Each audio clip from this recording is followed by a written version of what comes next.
सुंदरवन जंगल में बहुत सारे पशु पक्षी मिलजुल कर रहा करते थे। उसी जंगल में लाडो नाम की चिड़िया अपने 2 बच्चों के साथ रहती थी। लाडो बहुत मेहनती और दयालु चिड़िया थी। दिन होते ही अनाज की खोज में जाना और शाम होते ही वापस आकर अपने भूखे बच्चों को खिलाना, यही लाडो का काम था। उसके पड़ोस में ही बुलबुल चिड़िया रहती थी। उसके भी 2 बच्चे थे। उसका घर मिट्टी का था, उस वजह से उसे गर्मी के मौसम से बड़ी राहत मिलती थी। चलो बच्चों, अब नहाने का समय हो चुका है। चलो चलो नहाने। नहीं मम्मी, हमें नहीं नहाना।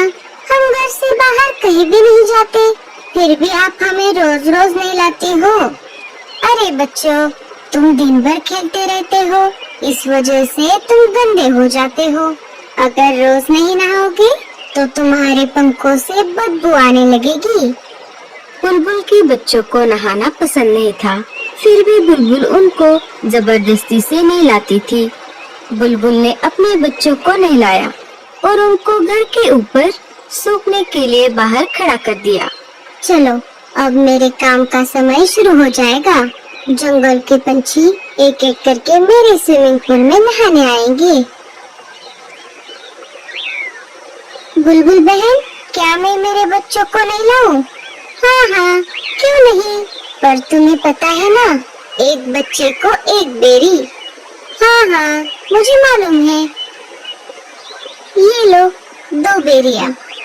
रानू भी अपने बच्चों को नहलाने लगी। एक एक करके जंगल के सारे पंछियों ने अपने अपने बच्चों को नहलाया। लाडो भी अपने बच्चों को नहलाना चाहती थी। वो बुलबुल के पास चली आती है। बोलो लाडो, क्या काम है? बुलबुल बहन, मुझे भी मेरे बच्चों को नहलाना है। हाँ हाँ, क्यों नहीं, लाओ फिर 2 बेरियां। अभी तो मेरे पास बेरिया नहीं है। बहन, जब मैं पहाड़ी इलाकों में जाऊंगी तब बेरिया लेकर आऊंगी और तुम्हें दे दूंगी। नहीं नहीं, ऐसा नहीं चलेगा।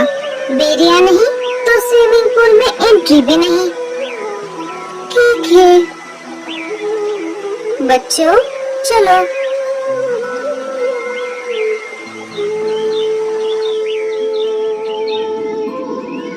माँ, हमें भी बुलबुल आंटी के स्विमिंग पूल में नहाना है। लाडो ने बच्चों को समझाते हुए कहा। नहीं बच्चों, हम नहाने के लिए नदी में जाएंगे, वहाँ का पानी साफ सुथरा है। लाडो अपने बच्चों को स्विमिंग पूल में नहलाना चाहती थी। बेचारी लाडो कर भी क्या सकती थी।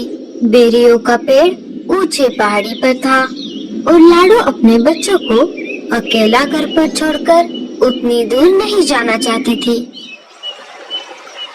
वो अपने बच्चों को लेकर नदी पर आ जाती है और एक एक करके उनको नदी के पानी में नहलाती है।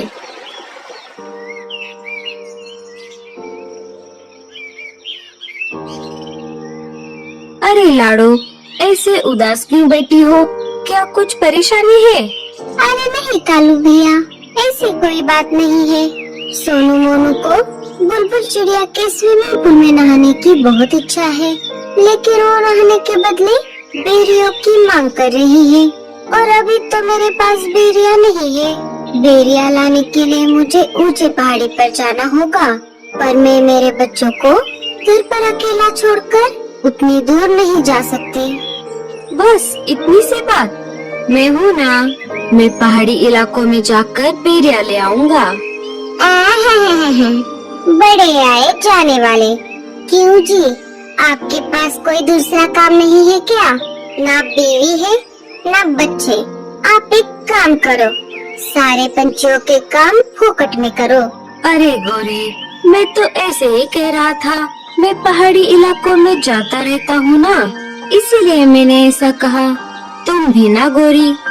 बहुत दिनों से जग्गू सेब मांग रहा है, क्या आपने ला कर दिया? कोई जरूरत नहीं है किसी की मदद करने की। अब सीधा मेरे साथ घर चलो। कालू कौवा वहाँ से चला जाता है।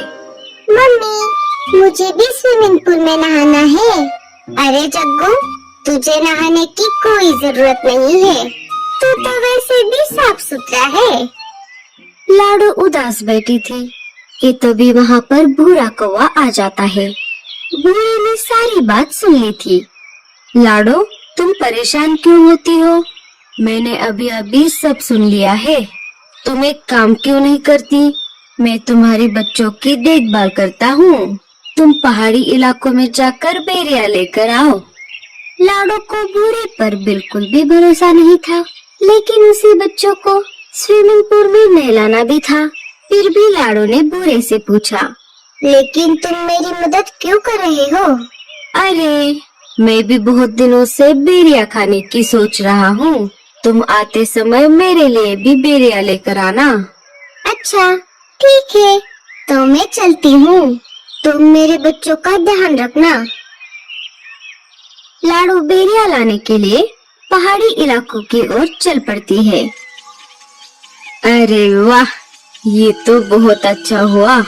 मुझे पता चला है पहाड़ी इलाकों से हमारे जंगल की ओर तेज तूफान आ रहा है। मुझे नहीं लगता कि लाडो उस तेज तूफान में बच पाएगी। फिर मैं इन दो बच्चों को घर से बाहर फेंक दूंगा।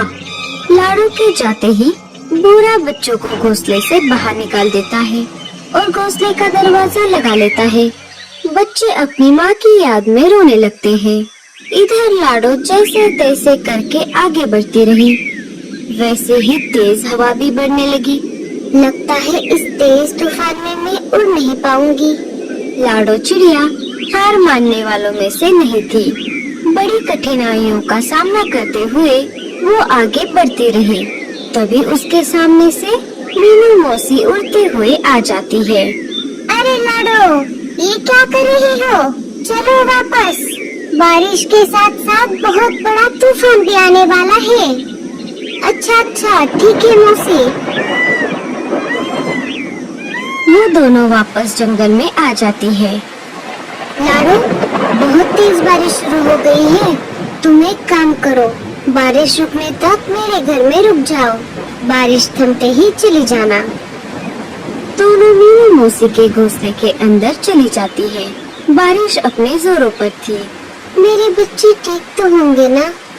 इधर बेचारे बच्चे तेज बारिश में भीग रहे थे। वो दोनों एक पेड़ की डाली पर बैठ जाते हैं, जहाँ पर कम बारिश का पानी आ रहा था। तभी उनको उस पेड़ के तने से आवाज आती है, बच्चों इधर आओ। बच्चे अंदर चले जाते हैं। इधर भूरा कौवा मजे में घोड़े बेचकर सो रहा था। तभी एक तेज हवा का झोंका आ जाता है और भूरे कौवे का घोंसला पानी में गिर जाता है। भूरा घर का दरवाजा खोल नहीं पाता और वो डूब जाता है। थोड़ी देर बाद बारिश कम हो जाती है। लाडो वापस अपने बच्चों को देखने उसके घोंसले की तरफ आ जाती है और देखती है तो क्या, उसका घोंसला तो वहाँ पर नहीं था। वो सब तरफ खोज करने लगती है। तभी उसे बुलबुल चिड़िया मिट्टी में दबी हुई दिखाई देती है। लाडो, लाडो, मुझे बचाओ। मेरा मिट्टी का घर बारिश में गल गया और मैं मिट्टी में धंस गई। अपनी जान की परवाह न करते हुए लाडो बुलबुल चिड़िया को गीली मिट्टी से बाहर निकालती है। लाडो, मुझे माफ कर दो। मैंने तुम्हारे साथ बहुत बुरा बर्ताव किया। लाडो बुलबुल को कुछ न बोलते हुए अपने बच्चों को खोजने लगी। तभी पेड़ के तने से बच्चे बाहर आ गए और अपनी माँ को पुकारने लगे, माँ, माँ, हम यहाँ पर हैं। लाडो अपने बच्चों को देखकर बहुत खुश हो गई। अरे मेरे बच्चों, तुम कहाँ पर गए थे?